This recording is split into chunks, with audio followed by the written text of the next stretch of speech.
না বলো।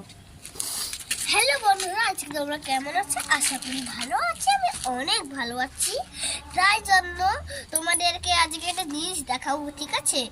আর আমার পাপার এত যে মাথায় আইডিয়া, তোমার একটা উলন বানাচ্ছে, তোমরা দেখতে চাইলে তাহলে তাকে তোমাদেরকে দেখাই। এই দেখো, এই উলনটা বানাচ্ছে পাপা, ঠিক আছে? তো এইটাতে ভাতও তোমরা বসাতে পারবে, সবকিছু বসাতে পারবে। তো মাকে বললাম যে ছাড়ে আসো, একটা ভিডিও করব, তাই জন্য এখানে চলে আসলাম আমি। আর একটা জিনিস দেখাই বন্ধুরা, তো আমার মা আমার আমার এই দেখো এত সুন্দর উনুন মারছে, তাহলে তোমরা কি দেখতে চাও? এই দেখো, এখানে তোমরা কাঠও ঢুকাতে পারবে। বালতিটাও সিমেন্ট সিমেন্ট হয়ে গেছে। হ্যাঁ, তো টাটা।